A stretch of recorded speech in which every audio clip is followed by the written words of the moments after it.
The opinions expressed by the host and guests in this show are not necessarily the views of Children's Health Defense.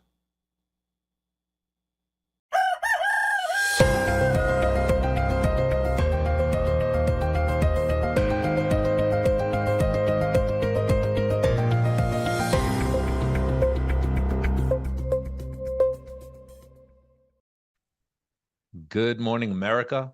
Good morning, world. Good morning, CHD. Welcome. Once again, my name is Michael Kane. I am the Director of Advocacy here at Children's Health Defense.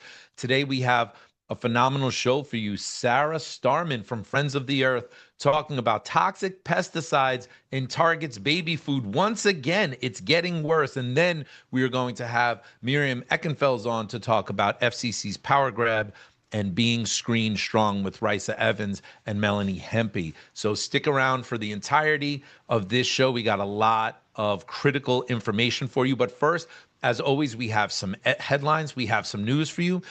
Just released today from Children's Health Defense books, Total Load Theory, Transforming Lives in Autism, ADHD, LD, SPD, and Mental Health. This book by Patricia S. Lemur goes into synergistic toxicity. There is not one thing causing any of these things. There are multiple toxins interacting in a synergistic fashion. How does that happen? How do we avoid that? How do we heal? And how do we cure these problems when especially our children are presented with them? Get this at childrenshealthdefense.org/bookstore. It is out today for the first time. Definitely check that out. This Thursday is Thanksgiving. Happy Thanksgiving to all who choose to celebrate it. CHD is going to have a special show. Myself and Stephanie Lucrecio do a conference recap.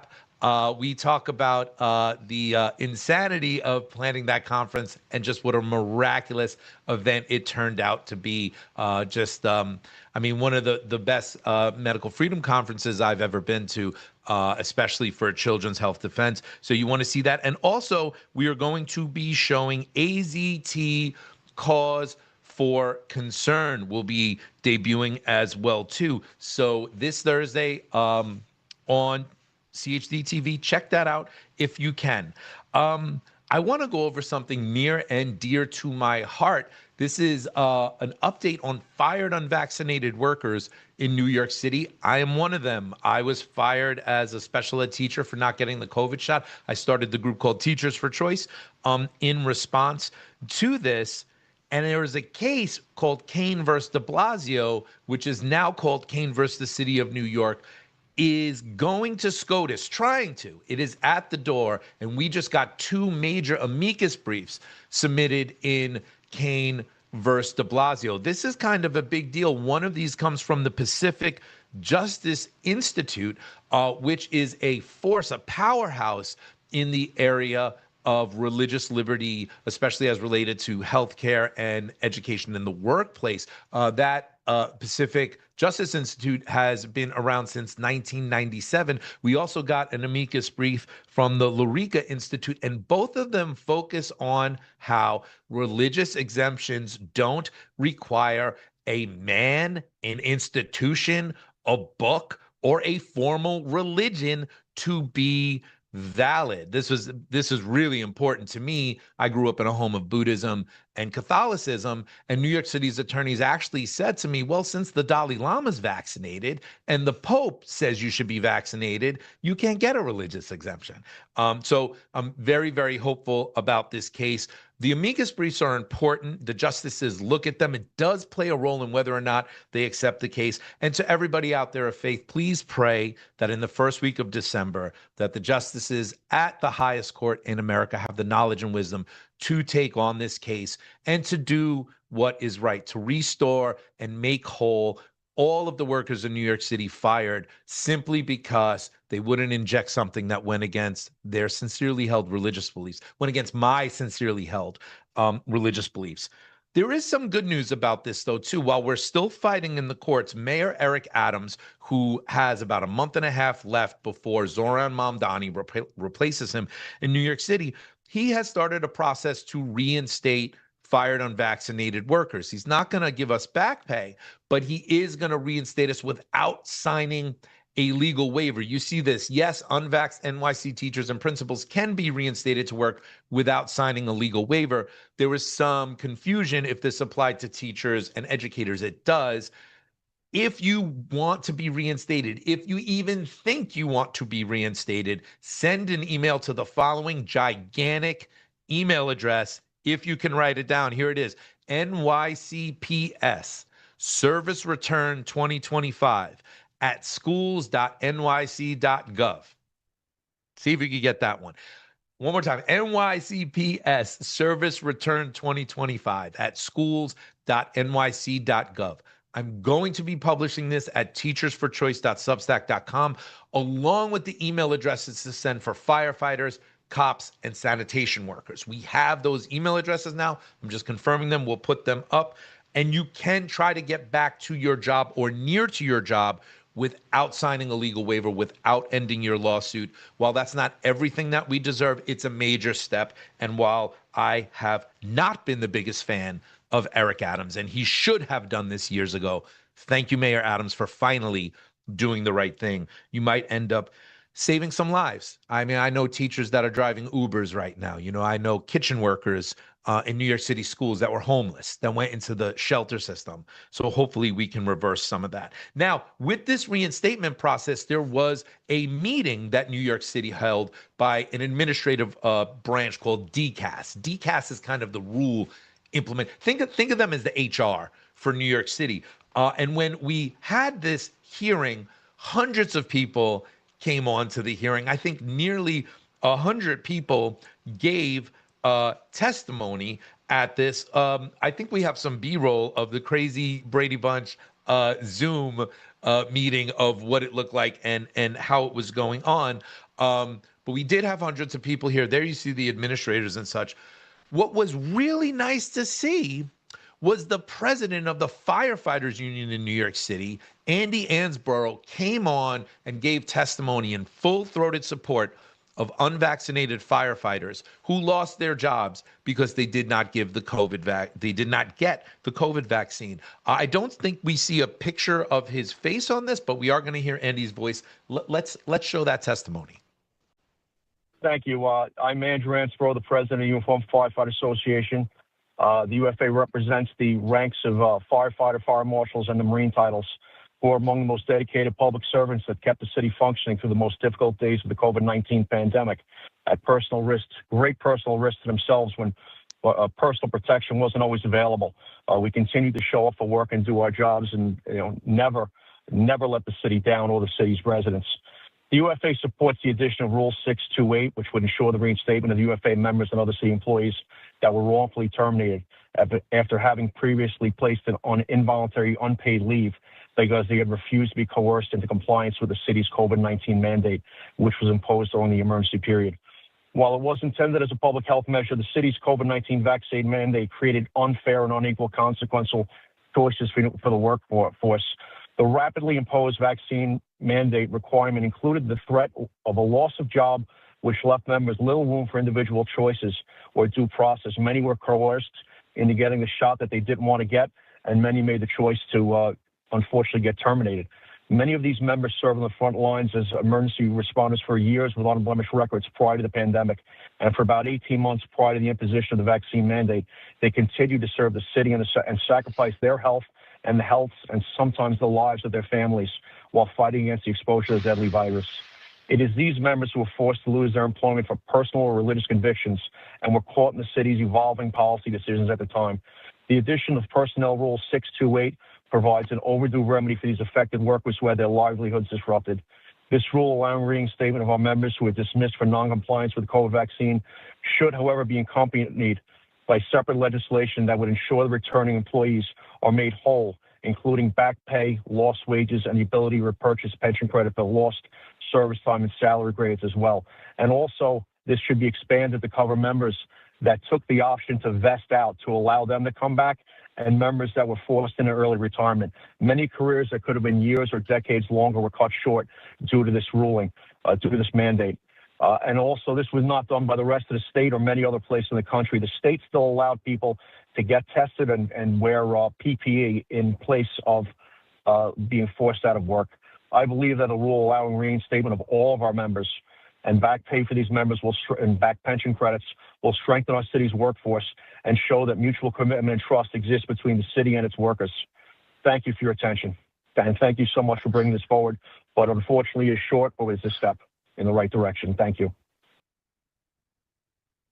Shout out to Andy Ansbro. Andy Ansbro is a very important man in New York City labor. He heads the UFA, the Firefighters Union, and he took the time to prepare testimony and to come on that call with hundreds of fired unvaccinated workers and to stand with us. God bless you and thank you. I think only one other union head was able to do that, the head of EMS. Where was Michael Mulgrew?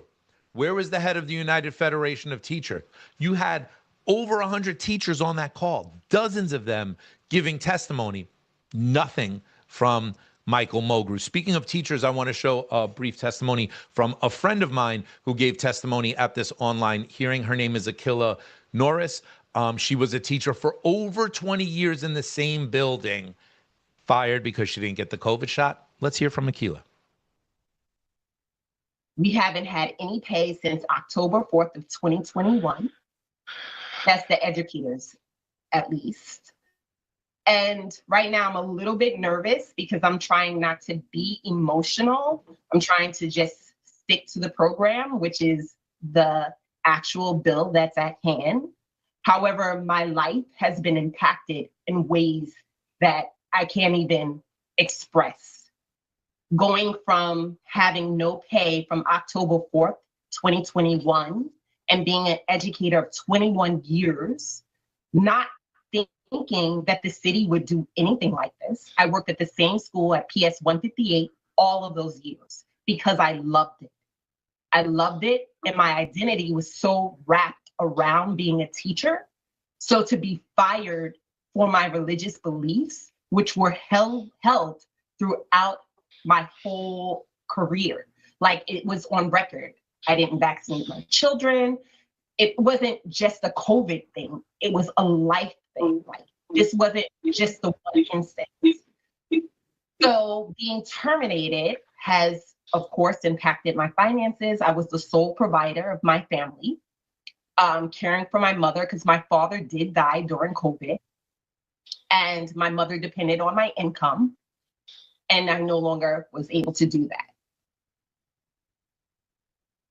Shout out to Akila. She was on the streets with me. She was in the courtrooms with me. She was at City Hall with me. You know, she's been fighting in this fight for what is right for a long time. And she made, huge sacrifices, as so many of us did. Stay tuned. We're going to have more information on the court case at the Supreme Court, on the reinstatement process of fired unvaccinated workers, and how if this impacts you as someone who lost your job in New York City, we're going to have all the emails for you. We're going to have a public service announcement of what you need to do later in the week and at the beginning of next week, because I think the deadline is December 5th for just sending in an email. Okay, with that, we are now ready to bring in our first guest from Friends of the Earth, Sarah Starman. Sarah, thank you so much for joining us this morning. How are you? Good. Thanks, Michael. I'm really grateful to be here, even if it's to talk about bad news. Right. Well, so speaking of bad news, here is the Friends of the Earth headline. You found toxic pesticides in Target's baby food again. So I recall a year ago, The Defender picked up this story from Friends of the Earth, where you had originally done testing in the baby food that Target's own brand. Why don't you take us through this whole thing? Yeah, so last year we tested 2 products from Target's house brand Good and Gather, the apple puree for babies and the pear puree for babies. And we found 21 toxic pesticides, which was extremely alarming. And this year we wanted to see if any progress had been made. So we tested the same 2 products again. And we were extremely disturbed and honestly angry to find even more pesticides in these products this year than last year. we sent the products to an independent lab, and this year it came back with the results that there were 29 toxic pesticides in the baby food, and that includes 16 pesticides that are classified as highly hazardous to human health or the environment, 10 pesticides that are banned in the European Union, pesticides linked to cancer, to hormone disruption, to neurotoxicity, and especially alarming, I would say, we have 5 pesticides that are PFAS, or forever chemicals, including one PFAS pesticide that's actually banned in the US. So to summarize, these are chemicals that shouldn't be in food at all, let alone baby food, and we're very disappointed in Target. Yeah, it certainly is a disappointing reality to have to face. Well, so when the first story broke and you first came out about it, did you engage Target at all? Were they interested in discussing it? Did they just duck and cover? What was their PR move to you guys, and what happened in regards to that initial information that you got? So our goal with this campaign of testing the baby food and publicizing the results has been to inspire Target to take action and actually address pesticide use in their supply chain.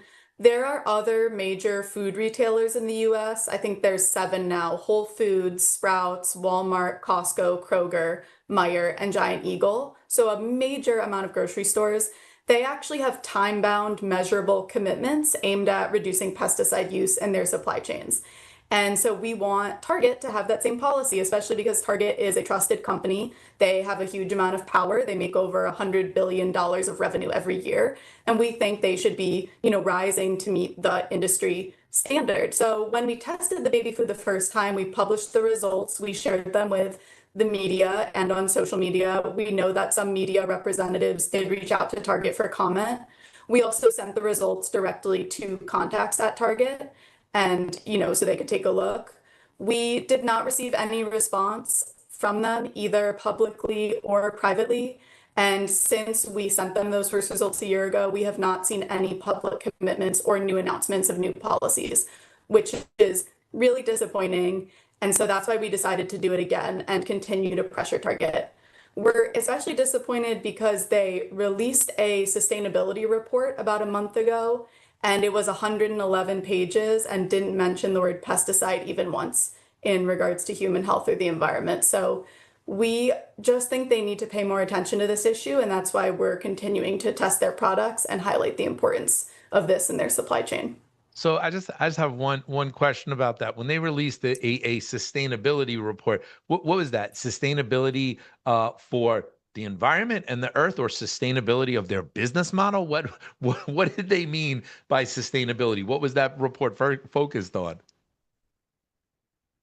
So it's their corporate social responsibility report, or their sustainability and governance report. So it covers their commitment to environmental sustainability, to human health, to consumer safety, to social justice, all of the, commitments that they make to the public.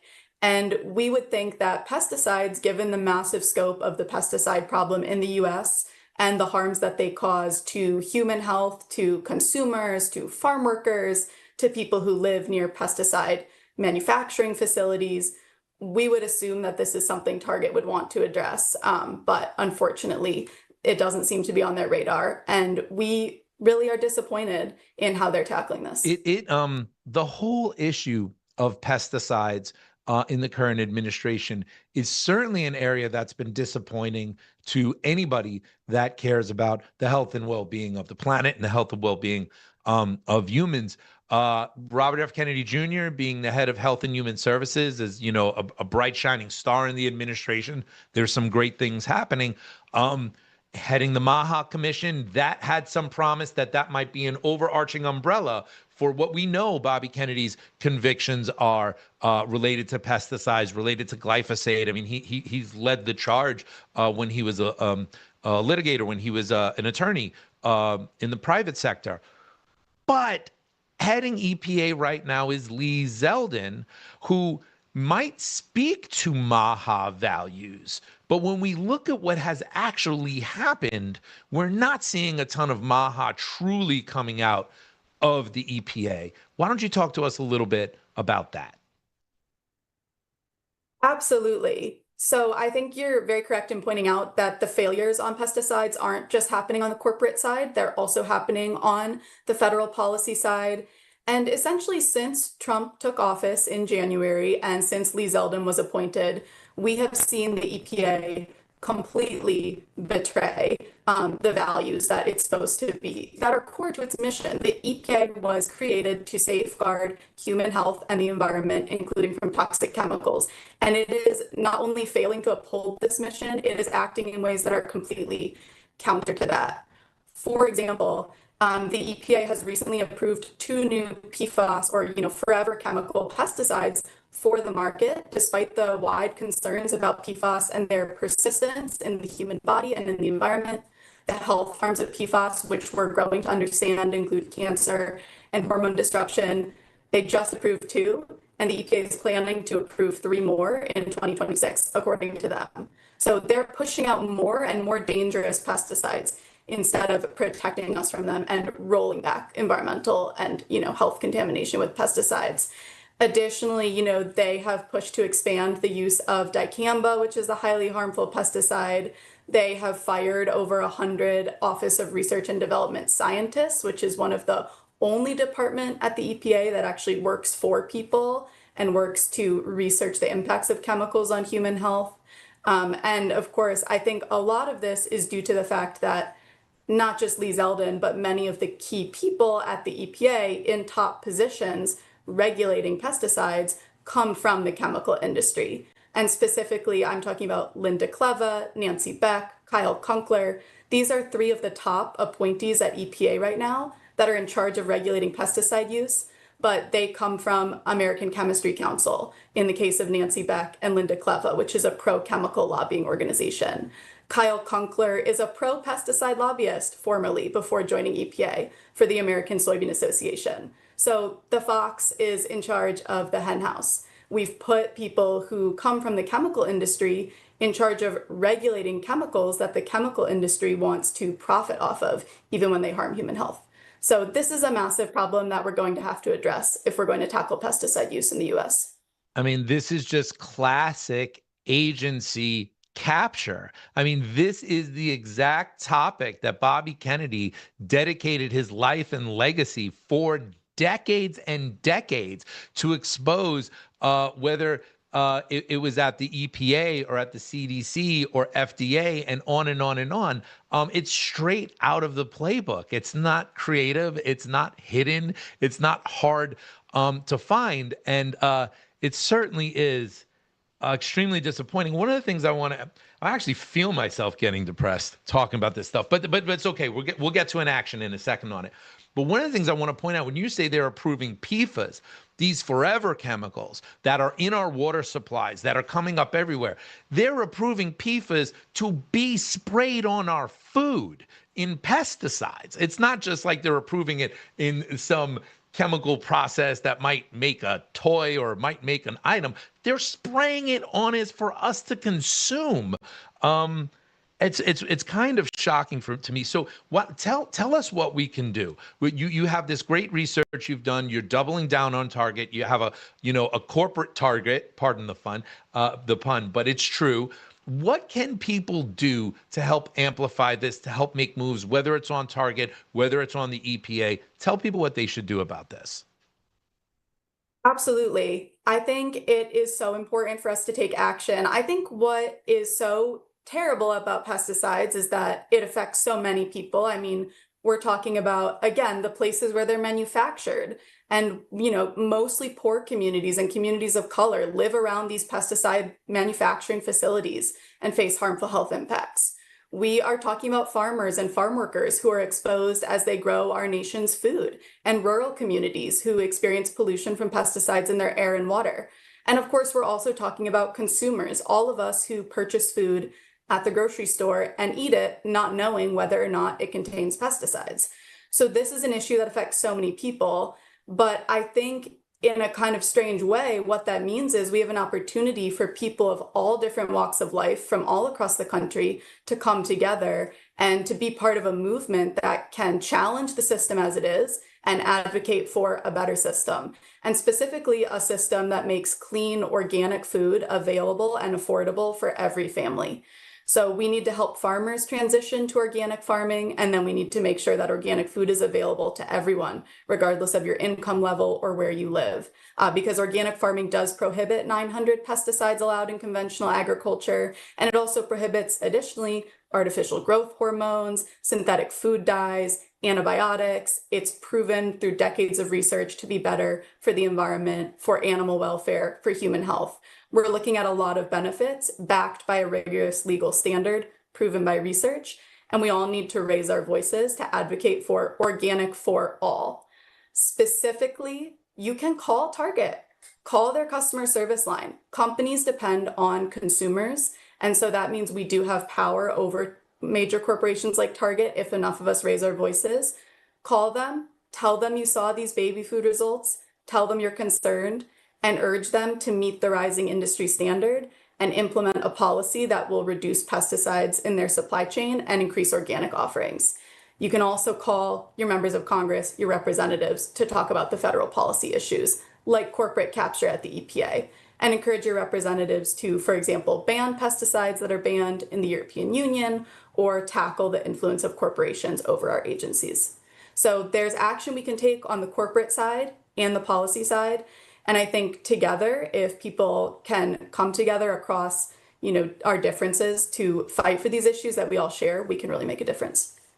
Yeah, I couldn't agree more. This is a really important issue, and I want to stress people need to let their elected officials know, and those running for Congress, you're going to be voting about this. You are looking at this issue to decide what lever you pull. Well, it's not really a lever anymore. I'm dating myself, right? But what button you're pushing or what you're going to bubble in, who you're going to pick to be your representative. It's so important that, especially right now, we're moving into 2026. I can tell you all the polls and everybody surrounding that, they're all starting to think about, how do I get reelected? How do I get this guy out of office?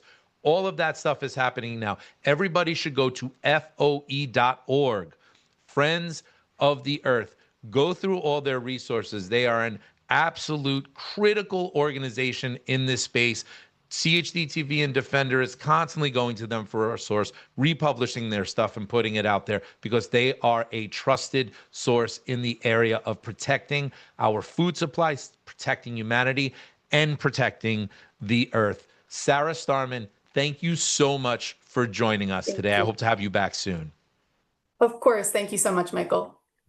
Excellent. A little depressing though. That one. Every time I get into the pesticide stuff in 2025 and 2026, I imagine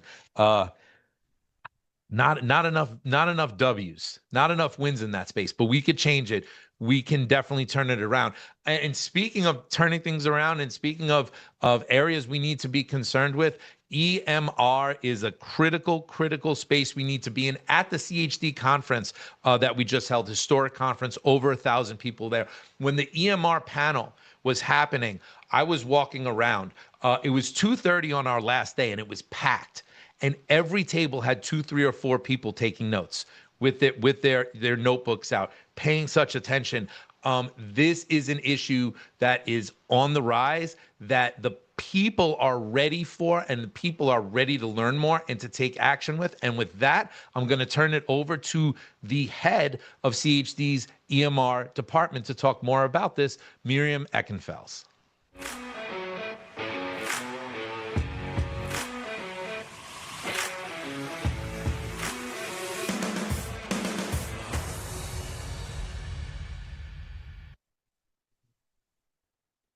Well, good morning, CHD, and thank you, Michael, for this kind introduction. I am Miriam Eckenfels. I'm the director of CHD's EMR and Wireless program, and welcome to another EMR and Wireless segment. Today, we are going to, again, first talk about an unprecedented federal power grab that tries to push cell towers and wireless infrastructures in your neighborhoods. And I know we spoke about this before, but things are really heating up. So we need to address it again and make sure all of you are on top of this. In a little while, I'm excited to talk to Melanie Hempe. She is the founder and executive director of Screen Strong, and we are going to talk about the impact of screens on children's health. So I'm very excited about that. But let's first talk about what we're witnessing right now and what I described as this unprecedented federal power grab. One that strikes at the very heart of local authority, community self-determination, and our most basic right to protect our children, to protect our homes, our health, and our environment from cell towers and the harmful radiation that is coming from them. As we've discussed in the past couple of shows, the FCC proposed new rules that attempt to federalize wireless permitting. They strip away state and local powers and force communities to accept more cell towers, more antennas, and more industrial equipment in their neighborhoods, next to their houses, next to their children's schools, without meaningful review, without due process, and without the ability to say no. We believe this is detrimental to everybody's health, to communities, to the country we live in. And so we really want to educate you guys around it. So for this discussion, I will be joined by Risa Evans, who is an attorney here at CHD and works in our EMR and wireless program. Risa, welcome to the show. Hi, Miriam. Thank you for having me. I think this is your first time on CHD TV, so very, very special good morning. I'm excited to have you here. So tell us, because you've been working on sort of like our opposition to these new proposed rules, why do you view them as such a dangerous turning point for wireless policy in the United States? And what core threat does it pose to communities and local authorities on the ground? Yeah, well, sort of as you've described, Miriam, in essence, these proposed rules are an attempted technocratic coup. Basically, the FCC is looking to eliminate all meaningful local and state authority over wireless infrastructure and effectively to transfer that power to private telecommunication companies in the form of a blank check that will allow them to roll out wireless infrastructure at lightning speed with zero regard for the individuals and the communities who are affected by that rollout. So the rules basically are a massive power grab, probably illegal and definitely destructive and unprecedented. Right.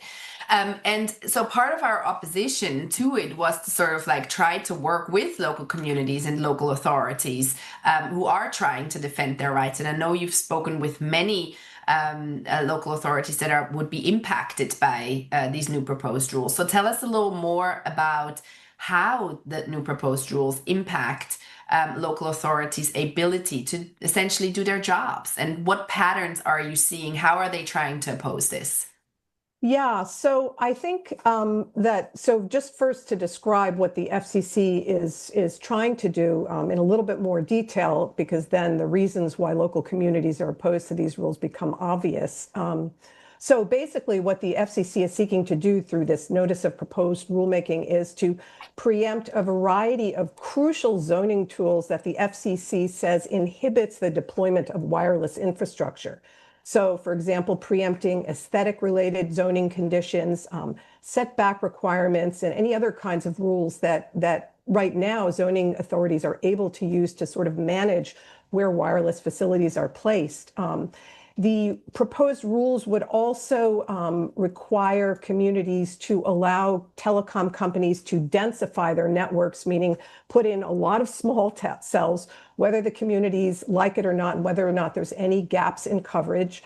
The rules would limit or greatly reduce communities' ability to use conditional use permitting to kind of manage wireless infrastructure in the communities. It would also limit fees that communities can impose to recoup some of the costs of permitting and everything that's associated with wireless infrastructure. And probably one of the most crucial changes that the FCC is seeking is to impose more stringent time limits, more stringent shot clocks on the processing of telecom applications for new installations or modifications, and to allow something called a deemed granted remedies, which would mean that if a local zoning board failed to approve some proposal within the required period of time, it would be deemed granted and it would just pass without any input whatsoever. So obviously, really posing tremendous challenges for local zoning boards and authorities that are trying to manage things for the public good. So I think what we did as part of our initial efforts for this was that we reached out to a bunch of different communities that the FCC has specifically targeted because it says that the regulations that they have pose unacceptable barriers to telecom rollout. So we notified them and we sort of pointed to the places where the FCC in this notice of proposed rulemaking had called them out. And a number of them have responded to us indicating interest in filing comments. And also some of them have already started to file comments with the FCC objecting to this notice of proposed rulemaking. So it seems pretty unanimous in at least what I've seen so far that, that local individuals and local communities are really not in favor of this proposal. And when I was on the FCC docket this morning and also last week looking at some of the comments that have already been submitted, and they are unanimously opposed to these rules, except for the telecom companies and industry associations that have filed the comments that are in favor. So, right. Yeah. That's good, and we're so grateful that you have led the charge in opposing this with local authorities, and I'm very glad to hear that they are opposing it. I mean, it's ludicrous how these rules essentially just make it easier for industry to do whatever they want and harder for people to have any say in it. And all of these local processes that have been set up to protect people, to protect the environment, to protect children, are essentially just circumvented under this guise of deployment and connectivity, and it is really a dangerous development. I was also encouraged to see this morning. So I want to remind our viewers that we have an ongoing action alert that targets the FCC and these rules. And you should absolutely take action if you have not done so. The link will be posted in the show notes. And we have been running this action alert for a couple of weeks now. And I think our supporters really took action. The EMR community is very active. Here it is on the screen. But what I have learned this morning is that Senator Cruz, who is the chairman of the Senate Committee on Commerce, Science, and Transportation, has announced that the full committee will convene for a hearing on December 17th to conduct oversight over the FCC. And this is the first oversight hearing since 2020. So this is very, very exciting, and we need to keep up the pressure. We need to let our members of Congress know how much we oppose this, and that they have to exercise and do their job in order to protect us. Because the other development we need to talk about, because it's getting even worse on the federal level. So aside from this little glimmer of hope in an oversight hearing that we hope will, really poke questions at the FCC as to why this is necessary and how this aligns with the Constitution, states' rights, local rights, etc. While all of this is happening at the FCC, Congress is advancing several bills that have now been consolidated into what is called HR 2289. And these bills do the exact same thing as the FCC's proposed rules, just legislatively. So it's essentially a legislative shortcut for the same outcome, a federal takeover of cell tower siting. And if these bills pass, telecom companies can rush installation into everybody's community with minimal review, minimal notice, maximal preemption. So it's the same industry written playbook: weaken local control, expand industry power, remove any obstacles standing between them and profit. So it's completely sidelining communities in Congress, or at least the committee that has passed out and amended those bills seem to be on board with that. So Risa, fill us in. What do we know about the bills, and why, again, do we need to pay attention to this? Yeah, so we're just sort of looking at them now, but it seems that there are a slew of bills really covering a lot of different issues related to broadband and wireless. Many of them sort of in the name of broadband equity and ending the digital divide. And many of them overlap with the notice that we were just discussing in terms of what they're trying to do, most notably expedited processing, application processing guidelines that would sort of put zoning officials on the hook for getting telecom applications processed before anything else.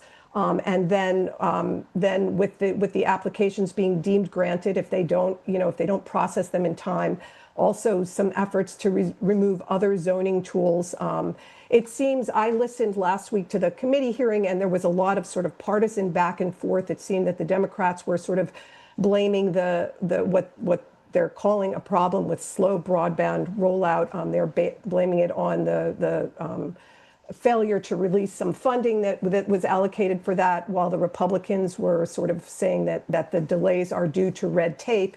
Red tape meaning the local zoning laws that we all rely on to keep our neighborhoods the way that we want them. So yeah, they're just bills to keep an eye on. I mean, they cover the things that are in the notice that the FCC has issued, as well as a lot of other issues, and we have to keep paying attention to them.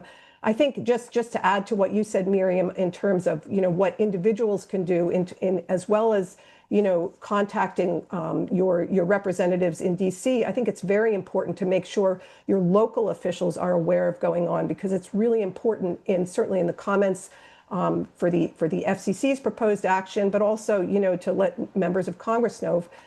It's important for local communities to talk about local governments to talk about how this is going to negatively affect them, because in the end, if these changes happen, it's local officials who are going to be put in the position of having to rubber stamp applications for facilities that nobody in the community wants, and it's going to be those local officials who really bear the heat of people's inevitable and justified unhappiness, and really the blame will not lie with them, but they're going to have to shoulder the blame. So they really need to know about what's happening here so they can take action. Absolutely. And we are going to be at the forefront of fighting this. Risa, thank you so much for coming on and talking about this important issue. It was great seeing you in this capacity this time. I want to close by just summarize that together, these two actions, the new proposed rules by the FCC and HR 2289, and its amendments, are the most aggressive push we've ever seen to override local zoning, erase public participation, and force wireless infrastructure into residential areas. It's all under the guise of streamlining wireless infrastructure and connectivity, but here's the truth. Communities are not the problem. Local governments aren't obstructing any process, they're doing their job. They're defending safety, they're safeguarding property values, they're protecting the health of their community, they're protecting our children, wildlife, forests, lakes, communities. They are the last line of defense against a reckless, unaccountable wireless expansion. And this is the moment where we decide whether local democracy will survive. Because this is the moment where every city, county resident must stand up and say, we will not be sidelined. We will not surrender local control to industry lobbyists. So now is the time to act. Take action, let the FCC and Congress know what you think of the new proposed rules. The action alert is live, so please take it now. We are soon going to come out with an action alert and grassroots action opportunities to tackle the federal bills that Risa mentioned, and you absolutely should participate. Stay tuned for that email and instructions coming your way soon. But now I would like to switch to a hopefully more lighter conversation. I am excited to introduce Melanie Hempe. She's the founder and executive director of Screen Strong. And after witnessing her own son's struggle with video game addiction, she created an amazing science-based practical program to help family prevent and reverse screen time dependence. Welcome to CHD TV, Melanie. I don't know if this is going to be a lighter topic or not. Well, I'm hoping it will be at least it's very solutions based, because as I will share with all of you later, Melanie has amazing books on her website, and my daughter, who is 9 years old, devoured one of her books. Like, I actually have it here. It's this one. Oh, you can't see it because of the thing, but we're going to have it in the show notes. So it was an amazing experience for us. I'm so grateful for what you do, Melanie. You founded Screen Strong after seeing the impact of screen overuse on your own family. Yeah. What was the moment that made you realize that you needed a major shift? Oh, that's such a great question. I am a nurse. I graduated from Emory University. I thought I was pretty smart enough to raise 4 children, and we made a huge mistake with our oldest son. And when you asked for the moment, I can tell you exactly what the moment is, but what I'm really sad about is that I didn't act on all the other thousands of moments that I should have acted on. And he was coming up in the time where, of course, video games are really popular, and they still are, and then smartphones were just coming around. And we saw a lot of warning signs that we're going to touch on here in a second. But it wasn't until he was finishing up his first year of college, we went to pick him up, we drove him home, and I remember looking at him like it was yesterday. I had to ask him, Adam, are you on drugs? And he just looked at me. He said, no, Mom, I'm not on drugs. Because, he looked like he had all the signs and symptoms. It was terrible. And he said, no, that video game did something to me. I've been in bed for a week. I haven't gone to classes. I'm not even eating. By the way, I'm dropping out of college. That was the exact moment. But let me tell you, we had a lot of clues leading up to that time. If anyone listening knows what it's like to raise a child who is dependent on a screen, whether it's a video game or whether it's a smartphone, it's all the same areas of their brain that really is being rewired, then you know what I'm talking about. There's a lot of things that as parents that we just stop trusting our instincts on. And this is definitely one of them. And we are in the middle of a huge mental health crisis and a public health crisis. And what we're doing is we're not using the science, which is a really bad idea. We have to look at the brain science, and we can talk about that in a minute if you want, the dopamine science. But what we're doing instead is we're just throwing darts at a dartboard and listening to everybody's opinion. And every few months, there's another opinion on this. And we have to take the emotion out of this issue and start using the medical science to understand, just like we did with smoking, right? And then we got educated, and then we learned how to act and help our families. I am really devastated over what happened to my son. He ended up, he came home, and let me just tell you that really quickly, what happened when I realized that all this time, all the angst that we had in our home, we knew something was wrong, but we didn't understand it. And until I went around and I started listening to all the neuroscience around this and going to conferences and talking to all my medical doctor friends, we started realizing, this is a really big deal, and it is a brain issue. It is actually causing the rewiring of their brains on a very, very basic level. Like, this is not confusing. So even though I felt very torn and I was very affected by the culture, this is the thing that was very frustrating for me. I didn't follow what I knew in my gut was the right thing to do.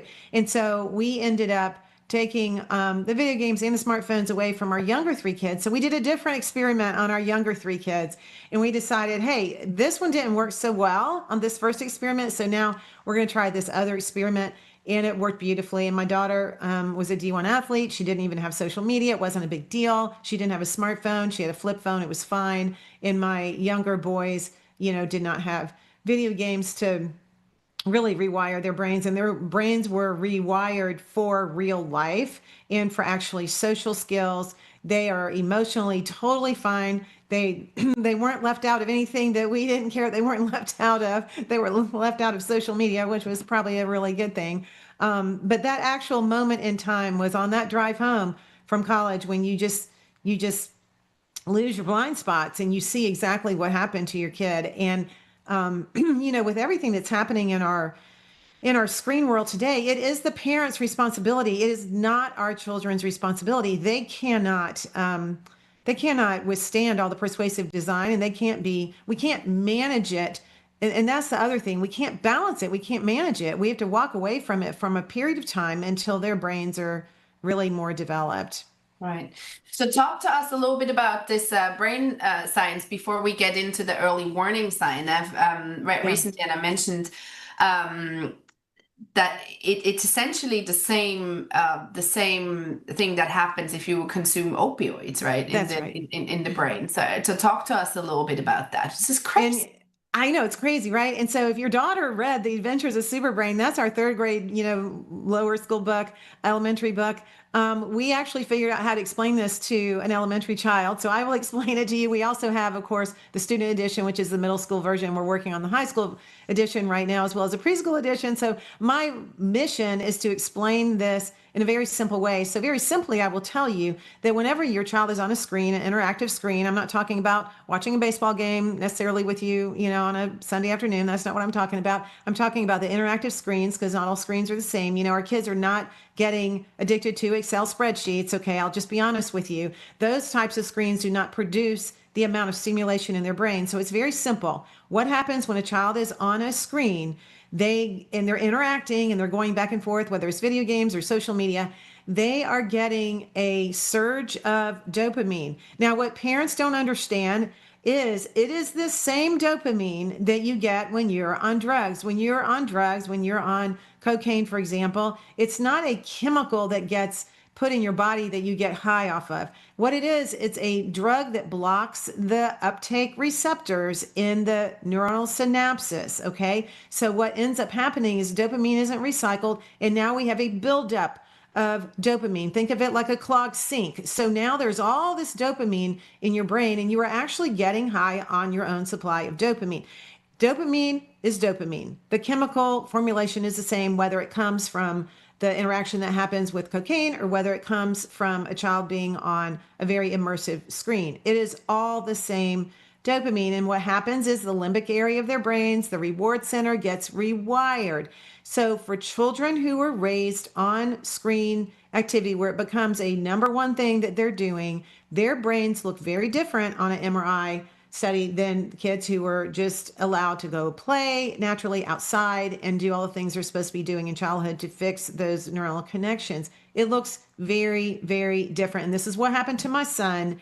And even today, he's better. He did go into the military for 5 years. He came back, and that was a really good way to kind of reset, basic training, 14 weeks of no screen time, kind of resets those areas in their brain, especially when they're younger, and they can reset it. For adults, it's a little bit harder because our brains are kind of cemented over, if you know what I mean. When you're a child and when you're in adolescence, your brain is more malleable and you can reset things. And, teenagers are really good at learning good things, but they're also really good at learning bad things. And this is the most urgent message out there, is that we have to understand this science. So it's not a neutral activity. Our kids' brains are changing, and it's causing a lot of symptoms that look like ADHD and autism and all these things out there. A lot of kids are being misdiagnosed, and really what they need to do, the parents just need to take a reset. They need to do a detox, get their kids off these addictive screens, and they will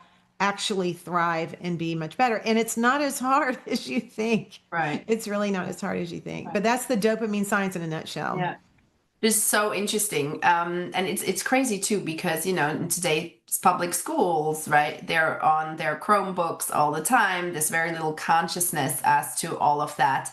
And I mentioned this on CHD TV before. I always do screen-free summers with my children. So over the summer, there's just no screen. We watch a movie or, like a sporting event, but we just are not on screens. And it's so interesting what happens in those first couple weeks when they go from like asking for it, missing it, wanting it, to not even thinking about it. It's a beautiful experience. So for those families watching today, you spoke a little bit about the early warning signs. What do parents need to look out for? So let me just tell you, first of all, the first warning sign is that you have a feeling that something isn't right? So you have to trust that feeling. The second thing is just what you're talking about, is this meltdowns when they're forced to unplug and they get very upset. I've had parents call me to say, my middle school child, I took Fortnite away and it looks like he's having a seizure on the kitchen floor. Like, it's a full on biochemical, neurochemical meltdown.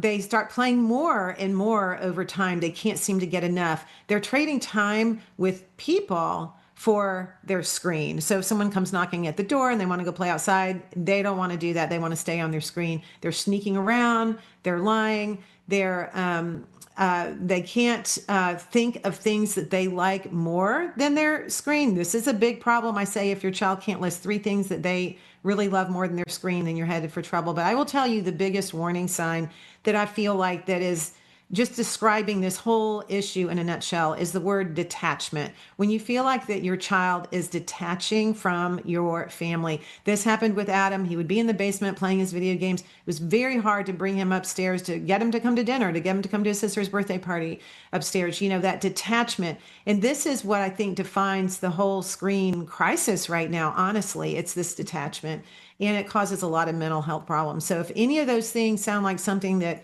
you see in your home right now with your child, the solution is not that hard. It is not hard at all. Actually, it just takes a little bit of effort on your part.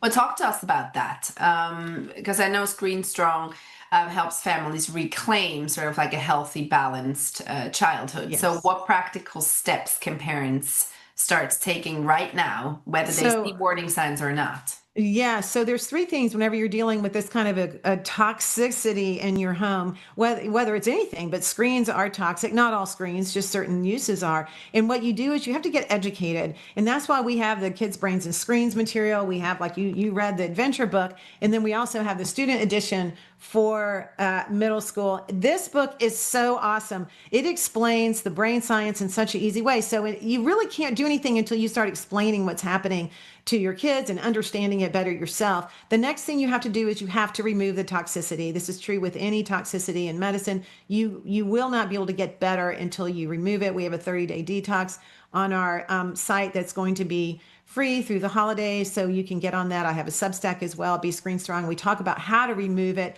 how to get it out of your house. It is not that hard, and mostly how to replace that screen time with really healthy activities, including time with family. And the third thing that you have to do is get into a community, and we also offer that on our website. But you have to find at least one other friend. It's better if you have 1 or 2 other families that say, hey, we're going to do different things, you know, during the holidays, during like you do during the summer, and we're not going to allow video games and social media and smartphones for our kids. Kids do not need smartphones. They do not need social media. We need to let them have a childhood. We need to let them do that really well first and give them all the advantages that we can before then they will be ready to use all this technology, but not until they learn real life first. Thank you so much, Melanie. I'm so grateful that you're doing this work, and I encourage everyone, go to Screen Strong. I don't know why this is such a tongue breaker. Just think of screen and then strong. Screen Strong. So go to Screen Strong and check out Melanie's books. Get educated. Talk to your children about it. I remember my daughter reading the book and sort of like coming up to me, having a conversation about it. And, you know, so it's really amazing. Thank you very much. You will get on the same side with your kids. We want you to figure out the education part of it, and the Kids, Brains, and Screens really helps you do that. You don't want to be the bad guy anymore. You want to educate your kids. Awesome. Thank you so much. And thank you to all our viewers for being with us today. If you have not already done so and you're not involved in the EMR and wireless fight, do go to 704nomore.org, subscribe to the mailing list, go to stop5g.org, check out our resources, and follow us on social. We're on all major platforms at Stop5G Near Me and at 704nomore. I'm looking forward to seeing you there, keeping you updated with action items and the latest information. Now, that's it for me. Thanks, everyone, and please stay tuned for the latest People's Study of the Day.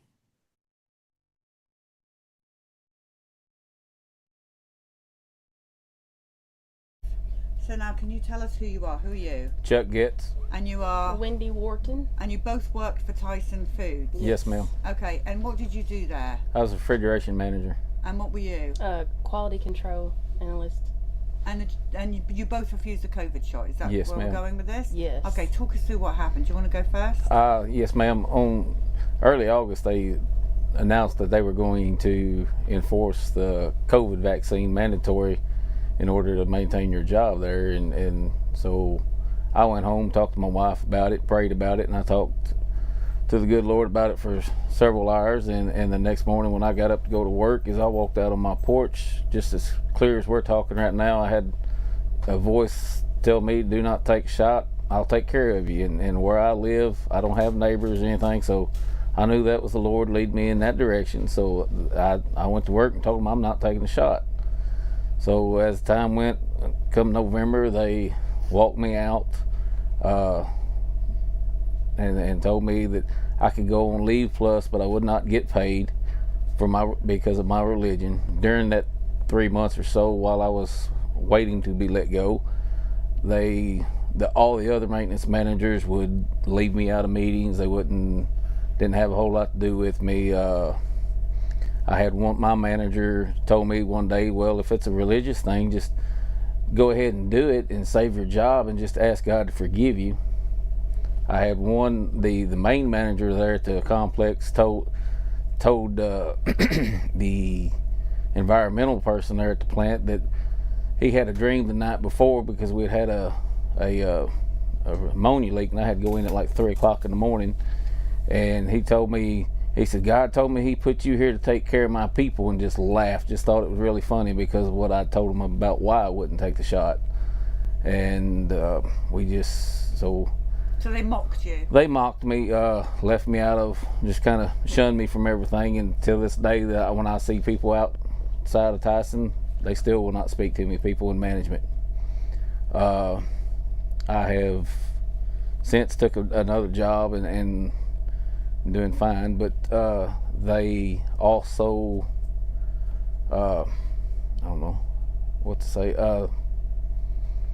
in those 3 months, I had a lot of team members that come to me because I was a manager, upset because they didn't want to take the shot, crying and didn't know what to do. And the plant manager there at the plant just said, well, just walk in there and take a shot. That's all you got to do. It's no big deal. Like, it wasn't a big choice to anybody, and it is. It's just people's livelihoods. Did you see people get injured that took the shot? I've had a couple friends that have died since they took those shots. The whole time that Tyson worked during the COVID pandemic, there was a lot of people sick, but we had nobody die. As soon as they started taking shots, we had a few people start dying. And they've had a few people recently that have died. There was one maintenance gentleman who died. He was early 40s, very good health, worked out, ate good, just died one day. So yeah, I've seen people that have died from it. You stood firm. Well done. Yes, ma'am. So now tell us what happened to you. What do you do at Tyson Foods? I was a quality control analyst, checking products. A lot of what Chuck said is similar to my issue. It was a very extensive talking with God on this, and it was just clear, like, don't. It was like a really deep conviction, so I didn't. But what I want to add to the shenanigans at Tyson is they had these lotteries going on where they were paying you to take the shot. They even had like a $10,000 payout in one chunk. I think that was the first lottery. Then they had a series of like $2,500 and maybe $1,500, or I don't remember them exactly, but it was like bribing the people. And everywhere you walk, there was a sign posted somewhere like, take your COVID shot, think about your family. I don't know the exact wording, but it was just like in your face constantly, which to me was kind of like a harassment to the ones that were dead set on not taking it. But are you working now? I do. So you've both got jobs? Yes, ma'am. Yes. So you were looked after? Yes. Yes. The Lord took care of me very well. And the Bible talks about when you're mocked because of him. Yep. So you guys stood firm. Yes, You ma'am. did good. So what happens now? You in a lawsuit? Yes. Yes, ma'am. You gonna take him down? I hope to. Yes. We're gonna take them down. Because that's bullying, isn't it? It is. It's harassment. And, when I started at Tyson I'd been there for 24 years. They were always said they were a family-friendly company, and they have showed that they were not. They do not stand by their motto as a company. So what do you both say to people listening now that want to be like you and be brave enough to stand firm? Because a lot of people cave. We know people in the military that wanted so badly not to take the shot but caved. What do you say to those people that just stand up for what you believe? If you got that gut feeling and it's not right, that's the Lord telling you just to walk away from it. He will take care of you, I promise. Stand your ground no matter what.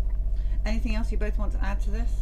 Just stay vigilant to what you believe. Don't cave into the political rhetoric of what they're trying to pull. Wow, you two are amazing. Just saying that, amazing. Thank you. Good role models.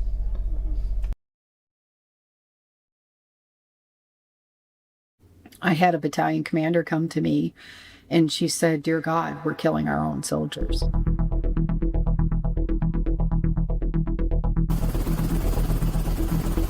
We gather today to honor the incredible service members. We owe you our thanks. We owe you our respect, and we owe you our freedom. Just as we have gathered before to remember those who served, those who fought, and those who gave their last full measure of devotion for our country. According to the Associated Press, the Pentagon is going to require vaccines for all service members. I'm asking the Defense Department to look into how and when they will add COVID-19 to the list of vaccinations our armed forces must get. The military was ordering service members to take a shot that they could not lawfully order them to take. Are you choosing to be non-compliant?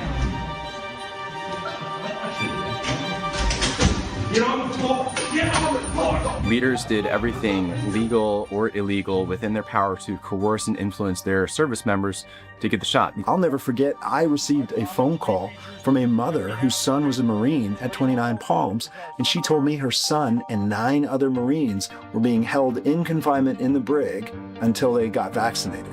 If you don't do what they tell you to do, they will ostracize you. They will destroy your life. Stop resisting or you will get tased! They threatened me with Leavenworth imprisonment. They banned me from all Army Public Health Center facilities for 413 days. I counted over 140 days where I was put into isolation. Once it becomes normalized in the military, it often very quickly finds its way into the civilian population, as we saw with the COVID mandate. The effects extend well beyond just those in uniform, and the impact is really on the entire nation. 8,000 well-trained men and women were fired. I lost my income. I lost my ability to feed my family. I mean, I'm being told you're getting dishonorably discharged. And if you get dishonorable, you lose everything. You can't get certain jobs as a civilian. It follows you for life. You cannot mandate an experimental medical product. You cannot mandate that on military members.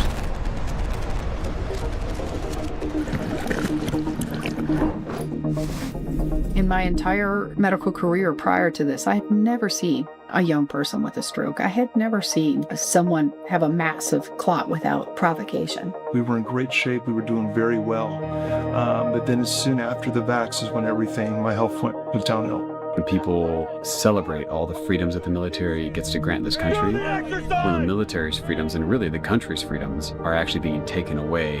Why was the vaccine mandate unlawful? How come the Secretary of War is telling us that the vaccine mandate was unlawful? We all know that the previous administration issued unlawful orders on mandatory vaccines on an experimental vaccine, COVID-19. You know it, we know it. You are taught that you have a duty to disobey unlawful orders. You know, they postulated that we're going to have back pay for members that were kicked out. They're inviting these warriors back into service. And that was huge. And I was so happy to hear that. But that does nothing for the institution itself. What I have understood from people in the military is that it has not been made easy and that it really still needs to be done on an individual basis. We haven't stopped in 4 years when everybody was ignoring us, and we're not going to stop for another 4, 14, or 40 years. We are at a critical juncture, and the soul of this nation is at stake.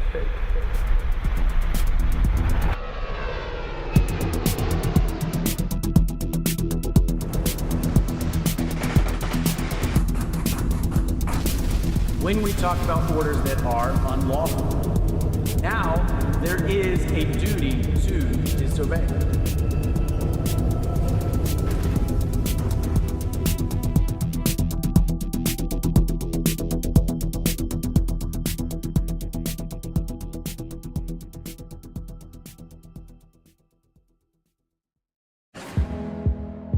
This and all CHD TV programming is made possible by generous support from viewers like you.